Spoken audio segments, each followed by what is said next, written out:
10 million users, it took us 6 months. So insane. That's insane. And this is 2007, right? Yeah. I remember one day we had 250,000 registered users in a single day. I mean, the virality of the business was just insane, because one person would sign up and then they would invite their whole whole family and friends, the whole contact list. It was insane. The virality was just insane. Fala pessoal, tudo bem? Eu sou o Pietro, sócio da Fisher Venture Builder, uma cofundadora de startups, e esse é mais um episódio do projeto Venture. É uma coprodução da Fisher e da Snack que busca contar sobre a evolução do empreendedorismo digital. No episódio de hoje a gente falou com o Rodrigo Teijeiro. O Rodrigo ele é CEO e fundador da RecargaPay, uma das maiores startups de mobile do Brasil.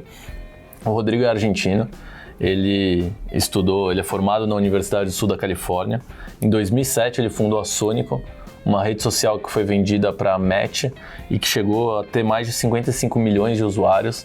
A primeira rede social da América Latina, fundou ali mais ou menos na época da fundação do Facebook. Além disso, ele é empreendedor serial, criou uma Venture Builder, criou também o Tarjetas Telefônicas. Quando ele morava nos Estados Unidos, ele precisava falar com a namorada dele na Argentina e era muito caro a ligação, então ele achou um jeito mais barato, que era o que hoje a gente conhece como VoIP. Ganhou diversos prêmios no MIT, foi pro Fórum Econômico Mundial falar sobre empreendedorismo, e no papo a gente falou sobre muitas coisas. Vocês vão perceber que está um pouco diferente hoje, porque o Rodrigo está lá nos Estados Unidos, então a gente fez via vídeo, mas o papo está muito legal. A gente falou sobre o ecossistema de empreendedorismo na América Latina versus nos Estados Unidos, as dificuldades que a gente tem de empreender aqui no nosso ecossistema, carreira, família e muitos outros assuntos. O papo tá muito legal, espero que vocês gostem. Rodrigo, thank you very much for being here and for accepting our invitation. First of all, you are a natural serial entrepreneur, and could you tell us when you realized that you were an entrepreneur and you wanted this type of career? Actually, early on, I never thought I was going to be an entrepreneur, a businessman. I have a family mostly of academics. My father studied economics, then did master's in the University of Chicago, then he did PhD, and most of my family were very good students and things of the sort. I wasn't the best, but I really liked economics, and I started studying economics. But 2 years into studying economics, I realized I would never work as an economist. And so I actually started at 18 years old, opened my E-Trade account to buy and sell stock in 1997. And I started learning about all these internet companies, and I was just fascinated by the internet. And 2 years into my university, I actually dropped out to start a company. Back in that day, a lot of people were receiving a small amount of angel investing to start companies, and I thought that was the way of actually taking a course of doing something that could be meaningful and very valuable. But I was like the black sheep in my family. It wasn't something that was well seen when I dropped out or nothing of the sort, but I just felt it inside of me that I had to do that. I actually didn't know the name entrepreneur, being an entrepreneur. Today it's very common, it's like an option that you have. Back in that day, that didn't exist. That wasn't a thing, in a sense. But you had any reference or someone who inspired you? I had read a few books of Bill Gates, which I found it fascinating what he had built at that time. So that was pretty much the only person I had read at that time. And but I was fascinated by companies that were being started in the U.S. and also later in time as Mercado Libre started growing and things of the sort.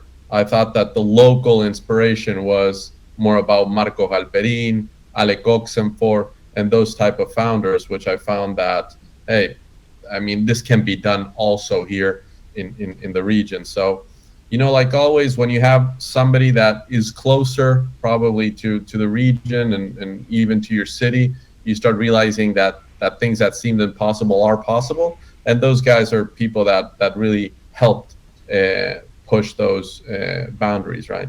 And you're from Argentina, and by that time when you started your first company in 97, you were living in Argentina or in US? No, I was living in Argentina. So I was born in Argentina. I lived 30 years in Argentina. And in 97, I was in Argentina, yes. And so your first venture, it was like a company or something you did by yourself, this first E-Trade thing? So this E-Trade it was basically, I had some savings and I started day trading. I started day trading while I was at the university. I was buying and selling stock at that time. And like with $5,000 of savings, I took that in a year and a half to like $100,000 in value. Basically, it was a moment where everything was going up in those years, much the same that's happening nowadays. But it was all about understanding and learning about different companies in the internet. And at the same time, I built a website that was called Freedom to Invest, and in Spanish, Los Mercados Comar. And it was basically a site that you had all news feeds, you had all quotes, futures, you had information that you could look up in stocks and things of the sort. And that site appeared in one of the largest newspapers in Argentina. And I was making some money through advertising there. But through that appearance in that newspaper, I was connected to somebody that eventually would be the person that invested in the first company where I dropped out and went to do in the year 1999. So everything kind of goes connecting in a sense in those initial years. And of course, before 1997, I would actually have other types of businesses that were very basic in the sense of probably like I had an FTP and basically I would download MP3s, music and movies and things of the sort, and I would rip them into CD-ROMs and things of the sort and sell them at school. So I always was more of a merchant in a sense of selling and finding ways of making money in a sense. To have a FTP at the time, you were kind of a geek, you know. Well, I connected to the internet in 1994, and like a couple of years later, I was very lucky. We had a cable modem in where I lived, so I had my FTP there, and it was just amazing because I would just leave it open and for sharing, and it would be filled up pretty quickly. So after that experience with the website and the e-trading, what was your first business that you said, so I'm going to do this, not something that I wanna just have fun or just do it, something that you thought about? So when I dropped out, this was like in June of 1999, I dropped out because this person that I had read this article about this Freedom to Invest site told me that he had his daughter that was coming from Harvard and his boyfriend that was from Brown. They wanted to start a business, right? And they called me and they said that they wanted to do something. They had $500,000 of investment. And for me, it was a no-brainer at that time. It had to be a marketplace. It had to be something like eBay. And it really didn't exist up until June of 1999. There was pretty much nothing launched at that time. And for me, it was a no-brainer that was the model that had to be built. The thing is that they never decided on which model to launch quickly. And eventually, a whole bunch of different marketplaces were launched in a very short period of time. And that's when Mercado Libre and the Remate and a whole bunch of sites came out. And this CEO decided actually to launch a marketplace for Latin American art.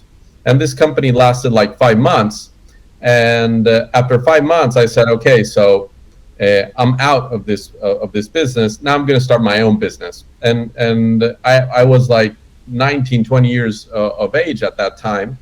And I said, the people are receiving checks that don't have a clue about the internet. I'm going to see if I can raise some money with a PowerPoint and showcase what I've done before in my past. And I raised $300,000 to do a model that was very successful in the US, which was called MP3.com. And MP3.com had done an IPO in the US of $8 billion.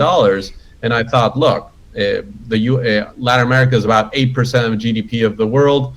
If you relate that to comparison to MP3.com, it could be almost $1 billion business in Latin America alone. And I launched this business in early 2000. And it became, I raised $300,000 basically from 3 different people.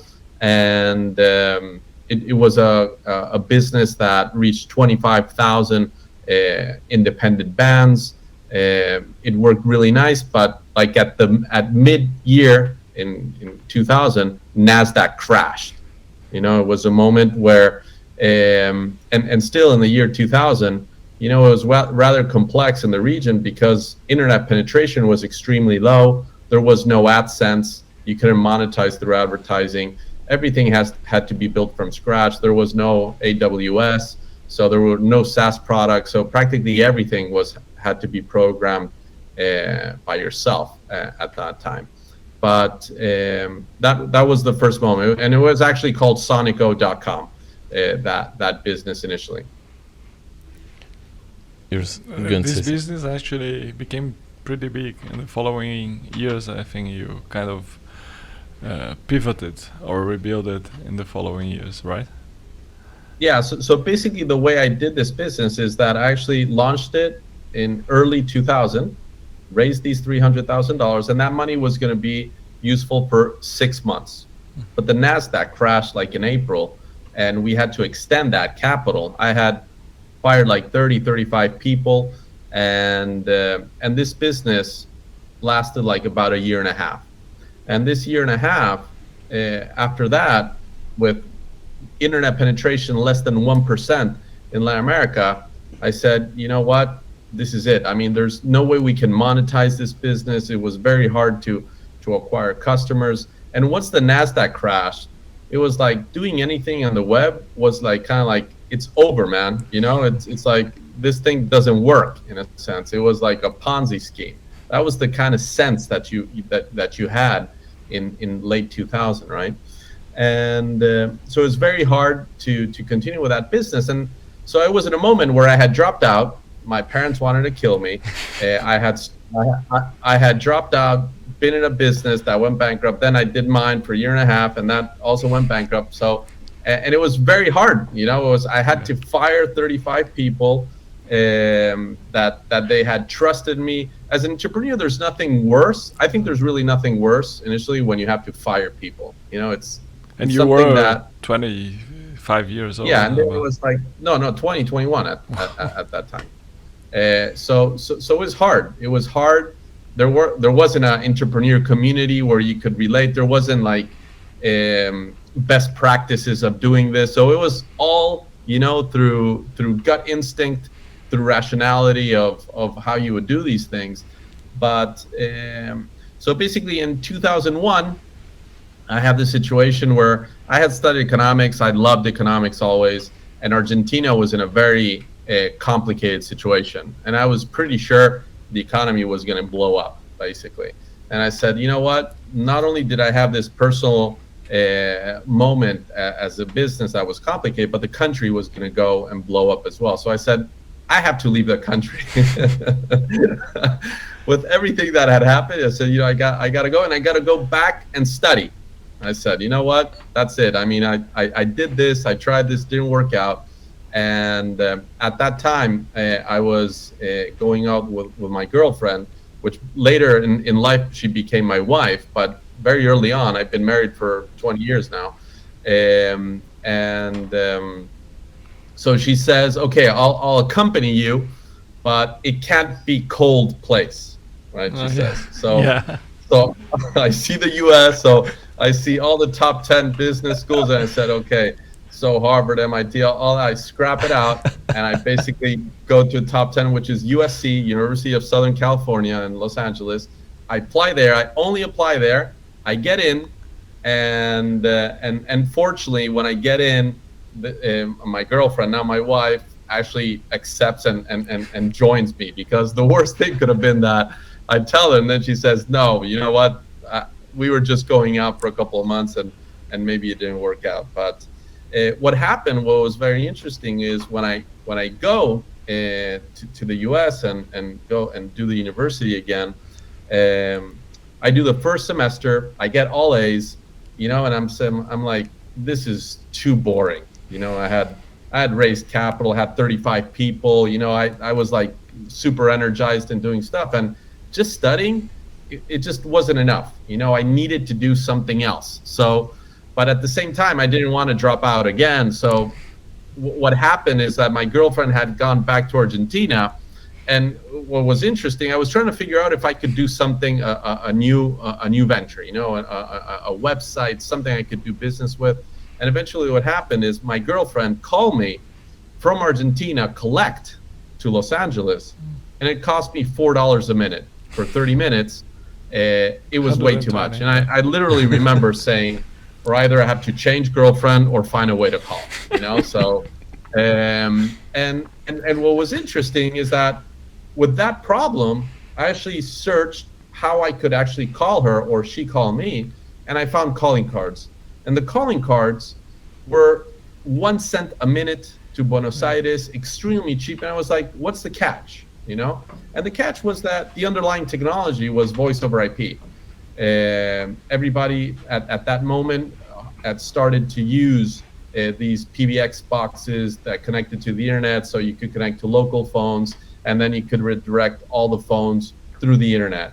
So you would make like a local call, it would go to a PBX box, and then from there it would go to the internet, and then it could go anywhere, and then to a local phone. So it was fantastic technology. It was like a hack of transmitting all communications through the internet. It just worked incredibly well. But you couldn't find it anywhere. You couldn't buy calling cards online. So this was like the year 2002, and I started investigating this business. And at the end, I said, you know what? I'm going to launch a website called Tarjetas Telefónicas, and I'm going to start selling these online. And my girlfriend was a graphic designer, so boom, I can do the website with her. I had met one Ukrainian programmer in Argentina that went back to Ukraine, and I said, boom, I have a programmer. And it was great because it only cost me like $250 a month, which was critical at that time. And then everything else I would do. So the way I tested the model was going actually to 7-Eleven and buying some calling cards face value, and then coming back home, scratching the calling card, getting the numbers, and then punching them into a database, putting the access numbers, and then having done the website, and then seeing if anybody would come and buy it. Now, what I started doing is that when I was in Los Angeles, there was these Yahoo groups. I don't know if you remember the Yahoo groups or the Merc for chat rooms and things of the sort. This is like old history internet. I remember. Pietro doesn't know about it. He's too young, but okay. Yeah, he's too young, yeah. So basically what I would do, I would go into Yahoo groups of foreigners in Los Angeles, like Argentinians in Los Angeles, or I don't know, Germans in Los Angeles and things of the sort. And I would just go like a member, hey, how you guys doing? I just found this site that you can buy calling cards. It's really cool, you know. It's like I would start generating actually traffic to my site, and the first week, you know, I started having like $20 sales. The second day, nice. 50. The third day, 100. And by the end of the week, I was selling like $500 worth. But what was interesting was that when the order came in, if the processor accepted it, like there was funds in the credit card, the email with the access number and PIN number would just go out immediately, right? So no fraud control, no nothing. So, but at the end of the week, I realized like most of the transactions were being had by one guy, trading you all off, you know. And it's like, what the hell is going on, right? So And then I realized one guy was testing a whole bunch of different credit cards. So he was basically stealing these calling cards. So I had to put the site down for a month and start figuring a way where I would have to do some type of validation of credit cards and the person and things of the sort. But that was the first business of trying to solve a very specific problem at scale and things of the sort.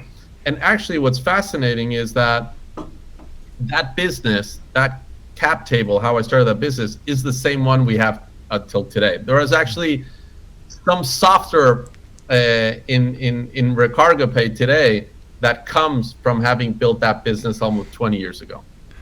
Fantastic. Actually, it's tremendous to hear, these stories about the beginning, because it depended of the origin of the entrepreneur. There's something about the guy is kind of crazy, pardon to say. But like kind of crazy to go after the solution. You wanted to tackle a problem and go after and find a way to solve and put it into the solution, into becoming a business and making money out of it, isn't it? Yeah, because it had to be a business that I could do while I was studying, right? So it had all these things in together. It couldn't be something I had to leave school. It couldn't have too much capital because I didn't have any capital. It had to leverage what I knew. So and a problem that was big enough to make an actual business. So we're like all these things. I had evaluated a whole bunch of different businesses, but at the end, this one is the one that stuck. That I saw that there was this underlying technology of voice over IP. There was nobody in the marketplace. We were solving something very specific with a price point that was just, people would come to the site and think we were stealing credit cards because it was so cheaper to call. It would cost you $4 with AT&T, and with us it would cost you a cent or 2 cents to call. But by doing this in California, did you face like a different culture, or was more accessible to do it in US rather than doing like as you did just before in Argentina? Did you face like a different cultural challenge, or it was something easier to do it there? I think a few things that were easier was just building an LLC that I had built. I did it online, so I was able to get that in just a week's time. Banking services were which is simpler in a sense. But other than that, I mean, this was what you did have to have is the typical things of having an actual server, so a physical server, initially, and open source was already starting to come, but like having Linux service and things of the sort wasn't very high-end commercial. It was like still in exploration mode, but I did that because it was just free, right? So, or MySQL and things of the sort at that time. But there wasn't, at that time, there wasn't any specific difference, I would say, with regard to having done it in Argentina or the US. So after shutting down the site, you put it back online and just continue with the business. So the business, so I finished the university in 2.5 years, and by the time I finished the university, we were doing almost $10 million in revenues, very profitable business. We had gone from going to the 7-Eleven and prepaying and paying face value and losing on every transaction to actually having a telco license where we would buy minutes and we would only spend the minutes that were consumed. So we would charge the $10 of a calling card, but then we would only pay for the minutes that were used. So a business that was from cash flow negative with no margin, we went to cash flow positive to 50% margins at the end of that 3-year stint. And when I finished university, basically, I still had 6 more months of visa, and the business was doing really well. So I was doing like $100,000 plus of profits every month. And I decided to go with now my wife to Maui. And basically live from Maui. I've always loved to kite surf, and basically I would work during the afternoon in a sense with the programmers in Ukraine and the customer support in Argentina, and I would basically work from there. And actually I could have stayed, but what was fascinating was that I think I was like 24, 25 years of age. And I kind of came to the realization after reading the book From Good to Great. And I said to myself, this is it. I'm living in the beach with this income, and that's it. It was like, I just felt it wasn't like, it wasn't enough. I was like, I felt that I could do much more. And after reading this book, I really got motivated and to take it to the next level of what was potentially capable of in business, basically. And that's when you started Sonico. So that's basically when I head back to Argentina, and in Argentina I start building basically a team with a specific culture and things of the sort, and we start launching businesses that help the calling card business grow. So we launched like in around 2004 and 5, we launched what became the two largest e-card sites in Latin America, called Tu Postal and Tarjetas Buba. So I don't know if you guys remember, but back in the day, I mean, e-cards were very popular. If it was somebody's birthday, anniversary, New Year, you would send an e-card. It was massive because we would be sending 20, 25 million e-cards in a single day for New Year's. And why did we do this? Is because when people actually send e-cards, well, first, when we were advertising for the calling card business, we found that e-card sites converted extremely well for the calling card business. So then we decided to make our own e-cards. So when people would receive an e-card on their birthday or their anniversary, in an email would say, hey, why don't you call him now? You receive, and it would send you to the calling card business. So that was a very unique way of generating leads to the calling card business that was e-commerce revenue. And then when AdSense was launched, we could also monetize through advertising in the e-card site. And then we realized there was an additional business that we could do to actually push the calling card business and the e-card site, which was called Cumple Alerta, which was a site which is very similar to what today people are using Facebook, which is basically a birthday reminder. And basically you would sign up into Cumple Alerta, and you would put the emails of your friends, and it would send an email and tell them, hey, tell me when's your birthday. And then when your friends would put their birthdays, you would receive an alert that it's X birthday, and it would tell you, hey, why don't you send him an e-card, or why don't you call him? Wow. And so that business alone reached 21 million registered users and 180 million alerts. So by the year 2006, this business was, the combination of these three was fantastic, because first, it was a very profitable business. I had never raised any capital, so I actually started with just like $5,000 by scratching the cards and then rolling over that capital. But by 2005, we were doing over $250,000 per month in profits, or something of the sort. And in 2005, 2006, Murdoch from News Corp buys MySpace, and we say, wow, this is a pretty bad site. And it was bought for almost $600 million. And my sister, and like I told you before, a lot of academics in my family, my youngest sister went to Stanford. She studied biology and then PhD in genetic engineering and things of the sort. But I went to her dorm room in 2005, and I asked her, hey, what type of sites are you using and things of the sort? And she showed me Facebook in 2005. Yeah. And when I saw Facebook, I had the sense that, this is where the internet is going, which is first and last name with real photo profiles.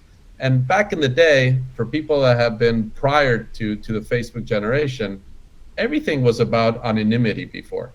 And sharing photos was extremely hard to do, because you had your Hotmail account that had 2 megabytes of storage, and if anybody sent you a photo, it would just blow up. So if my mother sent me a photo when I was studying in Los Angeles, I would have to tell her, don't send me anything else, because I just couldn't use my email any longer. So I was a big believer that social networking was about real names, about real identity, about sharing photos between friends. And that wasn't common thesis at that moment. You know, MySpace was all about like music and colors and you know, more about identity and showing who you were as a personality more than a utility. But I was a big believer in the utility concept at that time and real identity. So in 2007, we actually launched, you remember the business that I launched in 2000 called Sonico? I love that name. And I reused that name. It was like the failed business. I said, okay, part 2. And I called the social network Sonico in 2007. And what happened was that, and why we did this is that we thought we had an opportunity of using the social graph of the birthday alarm system, the cumple alerta, these 21 million registered users with 100 million alerts. It was at the end of social network. I mean, you only were getting emails from your friends, right? And then the e-cards, you would only send e-cards to people that you knew. And then the calling card business, you would only call people that you knew. So we had like 3 networks. And what we did is that we used the traffic that we had from these different sites to push traffic into the social network in 2007. And from 0 to 10 million users, it took us 6 months. So insane. the business, Insane. That's insane. and this is 2007, right? Yeah. I remember one day we had 250,000 registered users in a single day. I mean, the virality of the business was just insane, because one person would sign up and then they would invite their whole whole family and friends. List. The whole contact list. It was insane. The virality was just insane. And how was this experience of dealing with a business in exponential growth? Were you ready for it? Well, that's when my brother comes in. My brother, we've been working together for almost 18 years now, and he's the CTO of the company, and he was the CTO of all this growth phase and things of the sort. And he's still today the CTO of RecargaPay. So he went through all this, and at that time, there was one very important thing, was about learning how to do sharded server stacks, right? So you had to be able to have not a centralized server, but actually all of them sharded and things of the sort. That made all the difference in your scalability. And we actually had been pretty efficient and pretty capable of scaling, because we had done the birthday alarm system that was already sending millions of emails. We had done the e-card site that there were specific days where you would send 25 million e-cards. So we had the knowledge of scale and of big numbers, and we applied all that knowledge when we launched Sonico in that sense. So it was an asset at that time. Fast forward today, scaling servers, the value is 0, because you have AWS, but back in that day, it was a very important asset to know. Infrastructure was a very powerful knowledge that not many people knew. So you could launch something and then it would just blow up. You didn't have a way of really scaling fast. You would have to go out and buy servers and things of the sort. But I remember that this is like, well, I can go very long with stories, so I'm not sure where you guys want to take it. There are several topics that are very Very interesting. interesting and actually very important for us to share, to have your story shared, you know, in a sense that, first of all, at this moment you're facing explosion of the business, like escalating tremendously, but you had always like the ability to be bootstrapping, you know, and creating and growing the bootstrapping mindset. But it seems to me that at this moment you may needed cash, and capital from institutional investors. Were there this time that you started to deal with institutional investors, and how was it? Exactly. So it's fun that you mentioned it, because basically first, there was a moment at the end of 2007 that I was sharing everything that we had built, and we kind of came out from nowhere. It's like, and when I would share the size of Sonico and things of the sort, people would just not believe us. It was like, it's impossible. I mean, it's impossible that you have those numbers. I mean, where did you come from?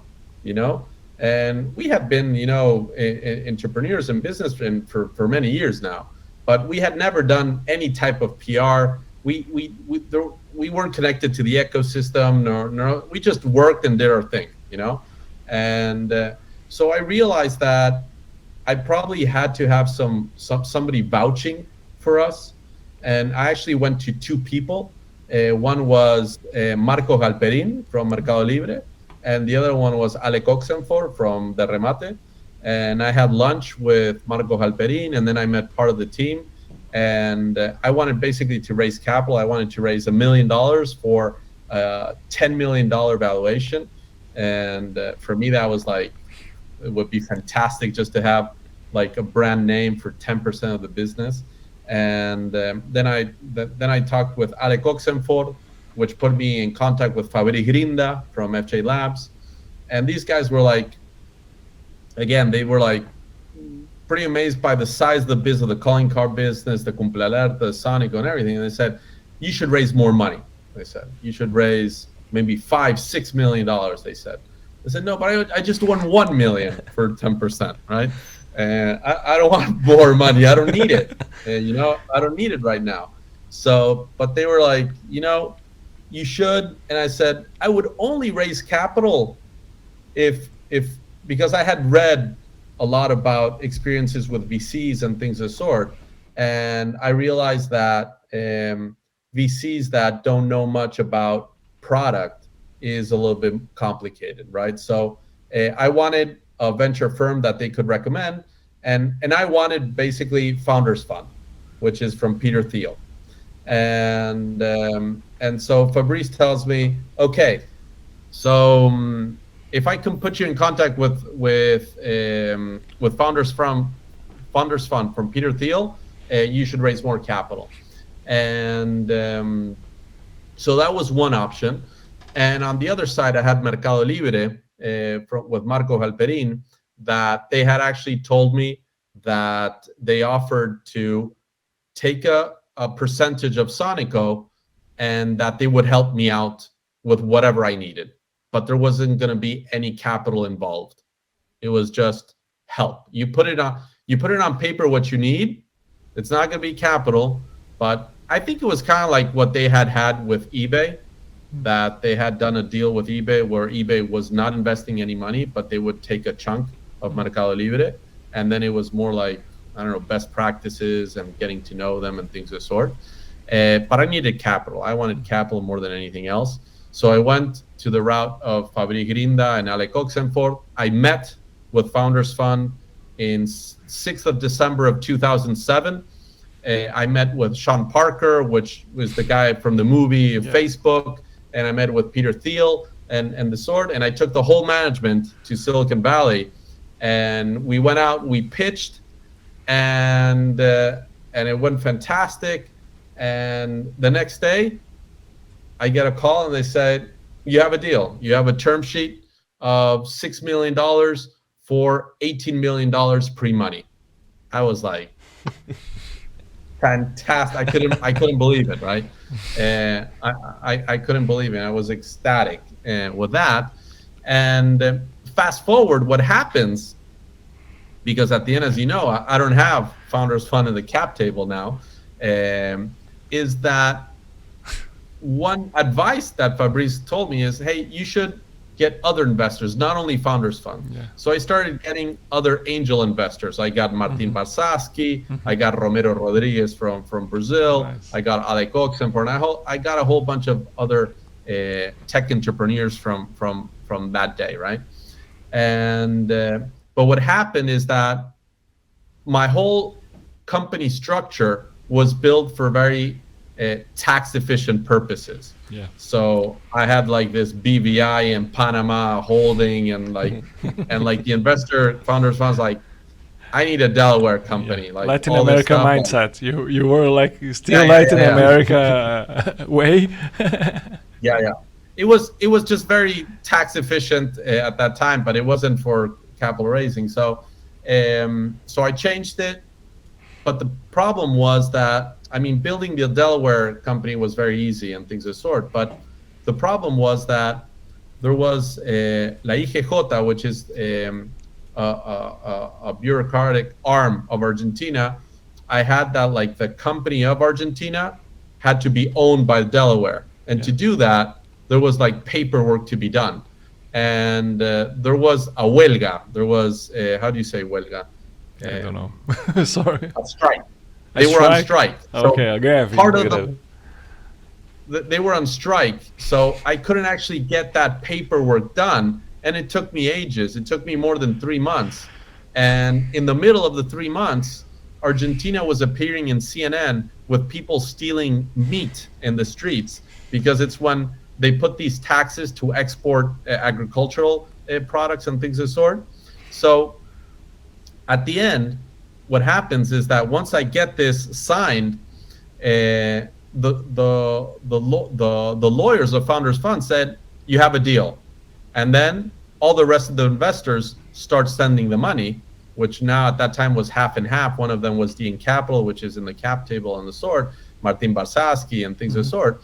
But what happens is that suddenly I get radio silence from Founders Fund and no response. And I was like, hey, what's going on? So I take a flight with my brother, the CTO of the company, and I go there and talk in person, and they look at me and they said, you know what? It's the first investment we're doing outside of the US. We cannot believe your country is putting taxes on exporting agricultural products and things, and people are stealing food in the streets from CNN. We just don't feel comfortable investing in your company now. So that was it with that. But the problem was that when that happened, I had already started spending money as if I already had the $6 million. So when Founders Fund doesn't invest, it becomes a serious problem for closing the round. Yeah. So I was very fortunate at that time. It was a very stressful moment, because the other investors, wait, what? Now Founders Fund is not investing? Most of the time, deals go dead when that happens.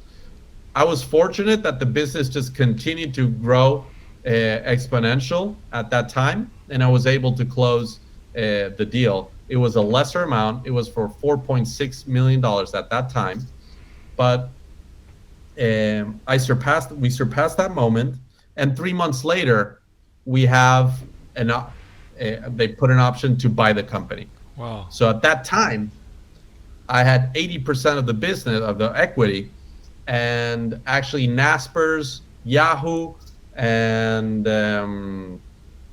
Google were in conversations, and the basic valuation that was being turned around at that moment was $150 million. And I was like, not bad. Not bad. Not bad. I think we have to do this, right? and I thought it made sense, you know. But the thing is, in the middle of the negotiation that we already had reached, the Nasdaq starts falling as Lehman Brothers goes back up. One crisis after another. What a roller coaster you face. You know? Yeah. So 2008. This is 2008. So we still have 14 years more of entrepreneurship life. So we're into mid-40s. So I don't know how much you guys want to go on speed with this, but what I can do it short now is we're gonna ask. I think you were like tremendous guy in in Argentina and actually overall, like in America. The size of business that you created was enormous, you know. But even for you, was harder to deal with institutional investors, you know, and something that is kind of common and kind of a cliche right now, you know. So I think it's important for us to register this moment, you know, that even for like big guys like Founders Fund, there was very volatile and unstable mode to invest in Latin America startups. It was not something new at all, you know, even for these guys, isn't it? And so this is one thing, and also the other thing is that at this moment, did you consider got a reflection about were you doing the wrong region? You were just in US few years ago. You had like a huge business in Argentina, and you said, man, were you, besides being Argentinian, I'm doing this in the wrong region, I should be stayed in California? Look, what's interesting about the calling card business was that initially it was about tarjetas telefónicas. So it was about allowing people in Latin America to buy calling cards. But at the end, the business that took off more was the business from the US, which I call the English version cloncom.com. And that became 80% of the business at that time. So actually in Los Angeles, and having done that, it already started to make more sense to attack the US market.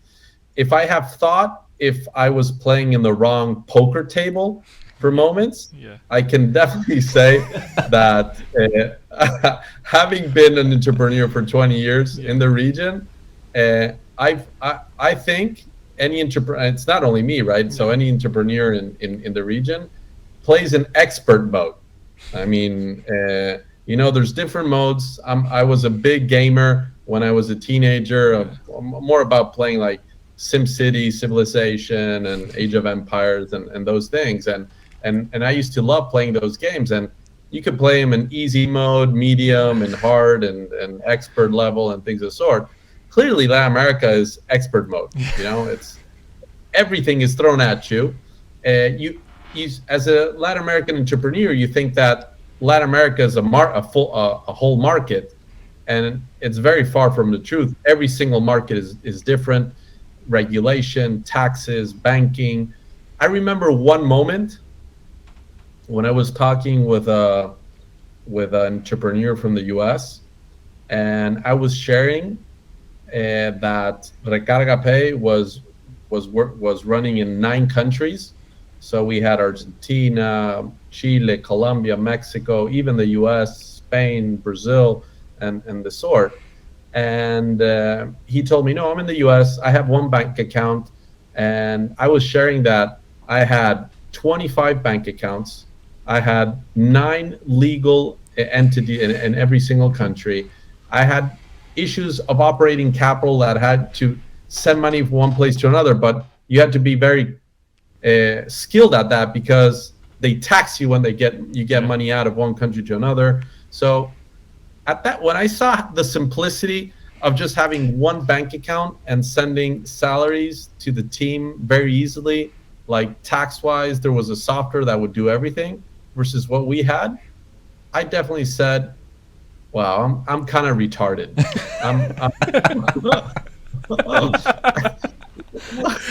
Why am I torturing myself this way? You know, it's like I'm playing it in expert, not just because, right? For fun, you know.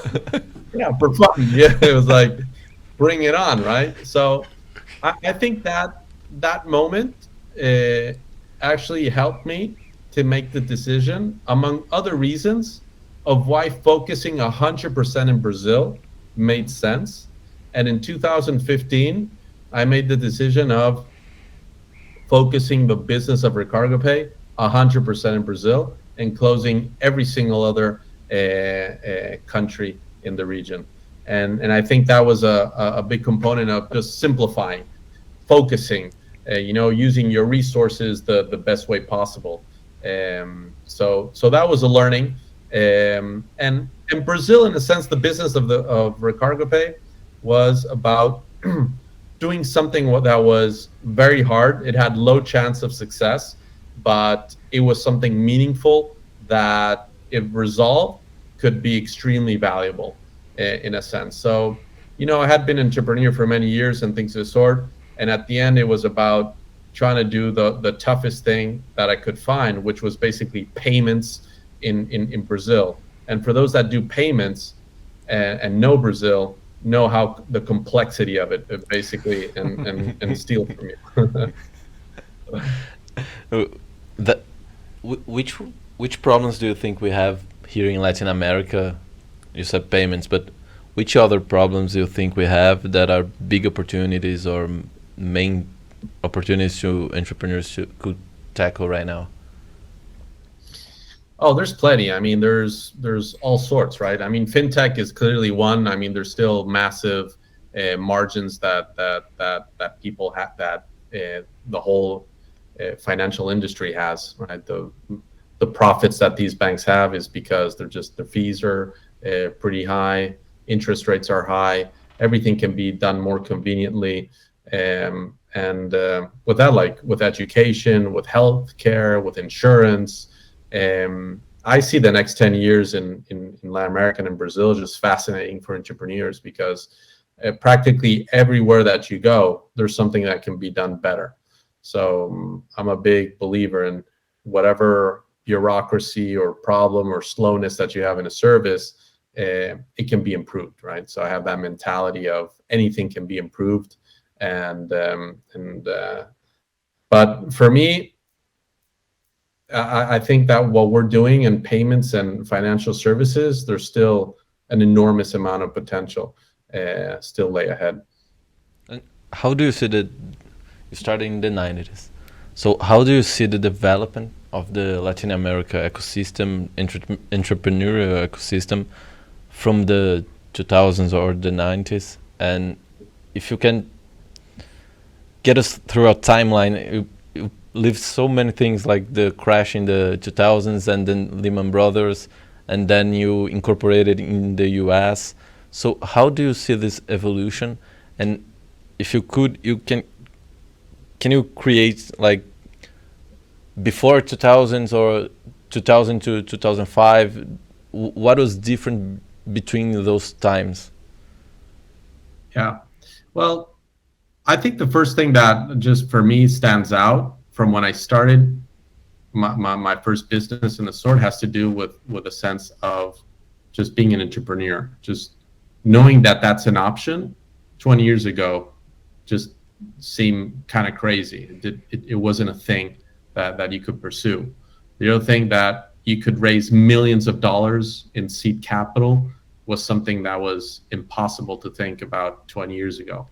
Or that you could scale a business just dramatically in 1 year's time, because you're using a whole bunch of other software as a service to really scale a business dramatically faster, was just something that didn't exist in the past. I think the ecosystems that you have today of people that have gone through different phases is extremely valuable, because you can connect with other entrepreneurs that have gone from 0 to 1,000 to IPO, and investors that have gone through that as well. 20 years ago, that just didn't exist. So probably initially, like in the 90s, probably from Latin America, Argentina was where there were more entrepreneurs and companies. You had Mercado Libre, you had Decolar, you had Patagon, you had a whole bunch of those names and entrepreneurs that were widely successful. And that kind of feeds into the aspiration of other entrepreneurs. When somebody from your country, and it's an inspiration, right? It's something that can be done. And eventually what happened in Argentina, you had 2001 crisis, a bunch of people left. And, the crash of 2000 also hurt the whole internet ecosystem. And then I think it's very clear that today Brazil leads the region in all fronts, in the quantity of entrepreneurs and venture capital and the ecosystem. And you've seen a whole array of IPOs that are very valuable, and now very close, a few more. So I think what's fascinating today is at the speed that things can be done. I think that bootstrapping is something that is kind of a lost art. I think it can be done. You can do cash flow businesses, but if you want to scale, I think that the fuel that venture capital gives you is almost too enticing. It just speeds up so many things. You don't have to go through so much pain. You can do an experiment that is much faster, and that has kind of been my adaptive nature, right? So I started bootstrapping, then I did venture capital, and now I'm gone through all that phase. It just when capital is cheap, it does make sense to accelerate, not just take it because it's there, but because sometimes that can be very, very bad for your business, right? Sometimes you just start, you get more capital, and at the end you use it to increase your costs, and then it just becomes that much worse in a sense to do a sustainable business. And what do you think is the key driver for this Brazilian growth in the startups ecosystem, or the key drivers? I think you've had a lot of successful entrepreneurs. I think the focus on highlighting entrepreneurs that have been very successful is key for inspiring others. I think that's a very, very important component to building the ecosystem, just showing that it's possible to be done. And at the end, the size of the economy, it matters. I think Brazil is still going to be in the next 10, 20 years, is still top 10 GDP-wise, a big-sized economy. I think that smartphone penetration has just gone all over the world, but in Brazil is just grown tremendously. There's Brazilian users, customers tend to adopt technology very fast, and I think now you're having this culmination of years of building an ecosystem that can now absorb more venture capital, and you have the talent to be able to pursue bigger and bigger dreams.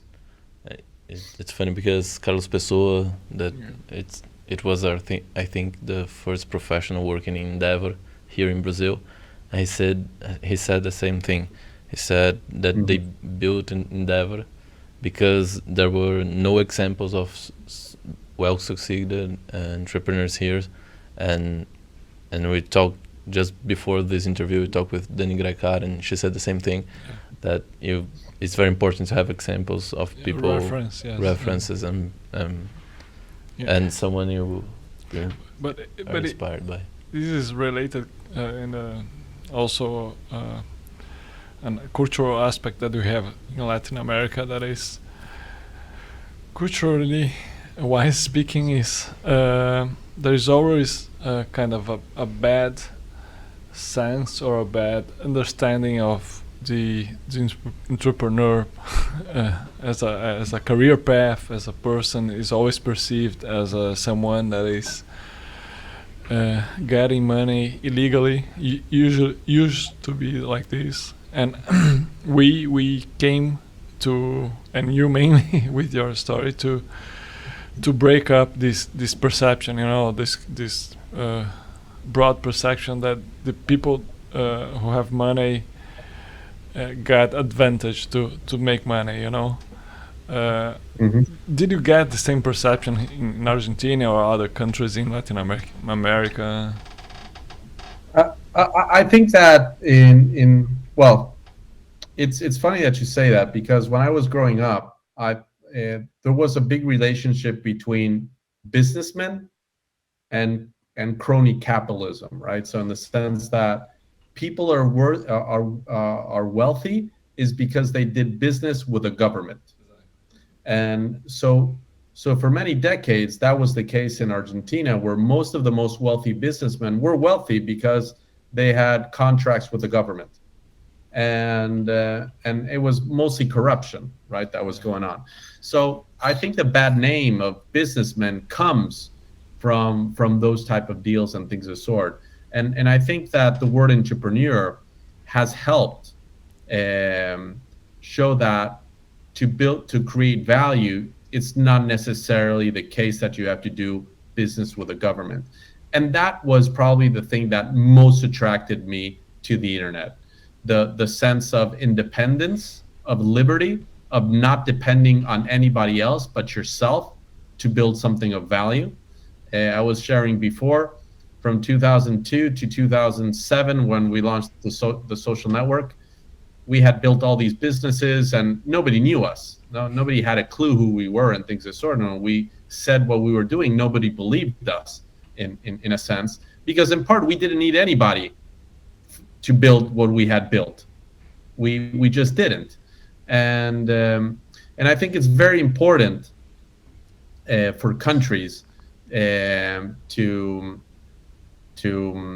help the entrepreneur ecosystem, right? In a sense, look, countries grow thanks to productivity, right? And productivity most of the time is because of applied technology, and that applied technology is done by entrepreneurs. And I think it's very important to highlight people that have been able to build businesses on their own without any government intervention and things of the sort, because at the end, that's the most genuine way of building value. And I think that's the most genuine way of helping a country grow. So I've been always very keen on helping other entrepreneurs, helping the ecosystem. And today what I've realized is that somehow I can help sharing more my story. It's a story that I really never go back in history, and I've told it a very short, I haven't told it much. And what I find is that people do get inspired by the tenacity of what we've done, and that it's possible. I think the case that is possible. I think for most people, me being from Argentina and me not living in Brazil was a huge issue when I was raising capital. Just to give you an idea, we've raised over $100 million in venture capital. I don't have a single Brazilian in the cap table because there was just no belief that could be done. And I think that it's important also to showcase that at the end, entrepreneurs that can break the typical laws of what people think just shows that it is possible as well to do that. Fantastic. That's fantastic. We are reaching 1 hour, and I want to ask you a last question. Which advice would you give to the young Rodrigo at the beginning of your journey? Which advice is about starting his first startup or about business in general?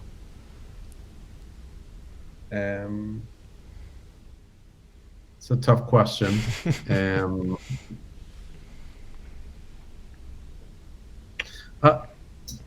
I think there's a saying in Argentina that sometimes you have to like parar la pelota, stop the ball, and just look up and see.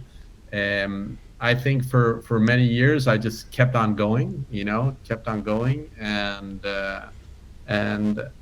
and I think in these last 8 years with RecargaPay, I've really said, this is the specific business I want to pursue, a mission-oriented business that makes a difference with a specific culture, with a specific team, and early on it was more about just being able to have disposable income to live, because at first I just thought, or it's either I work for somebody else or I just make money for myself, and probably having that introspection earlier could have been more useful. And it's not only about business; it's about personal life and things of sort. Because at the end, one of the most important things as an entrepreneur, it's very important to try to balance your life as an entrepreneur, it's impossible because you have to realize that it's impossible to balance it, but you should never stop trying. Exactly. Because when you stop trying, that's when you have problems with your family, your friends, your kids, and things of the sort. And I think that's something that I think I learned in time. But like always, you can learn it faster. So I don't know. Those are the things that come top of mind right now. Sorry, it's fantastic, but it's important. A follow-up question is that we learn also that you always tell and share about the relevance of your family supporting you. So I think it's kind of related if you want to dig into that and how they play and support you with that. I think none of this would have been possible without my wife. I think my wife has been my co-founder in a sense, right? I mean, she's been through the ups and downs, and she's a person that has helped me bring me down when I'm too high and bring me up when I'm too low. So she has gone through that experience, and I think that has been critical. I think having kids in all this process was also very valuable. As an entrepreneur, sometimes patience is something that is not well developed, and I think I developed more patience by having kids, and I think that was useful as well. I think my co-founders that became, I started the business, I went from 0 to 1 alone, and then from 1 to 10 and 10 to 100 in the sort. I went with my brother, which became the CTO, and Gustavo Victorica, which is today the COO. And those two guys made a huge difference in being able to pursue all these goals, right? It's this saying that if you want to go fast, go alone. If you want to go far, go together. I mean, at the end, we are a bunch of humans, and that's the only thing that is the company, right? People. And it's all about the people. It's all about the people that you surround yourself. It's all about the people that you can inspire and creating leaders, right? It's not about creating followers. It's about being able to create those leaders that then they take off. And that's what's really inspiring about having been able to have this opportunity of building this for so many years. Fantastic. That's just fantastic. Yeah. Rodrigo, thank you very much for being here and accepting our invitation to this podcast and video. Look, thank you for inviting me. It's a real honor and pleasure to do so, and thank you very much, guys. Thank you. E para vocês que estão assistindo a gente, lembra que esse episódio faz parte de um projeto maior, e você confere tudo nos links que vão estar aqui na descrição, no site da Snack, no site da Fisher.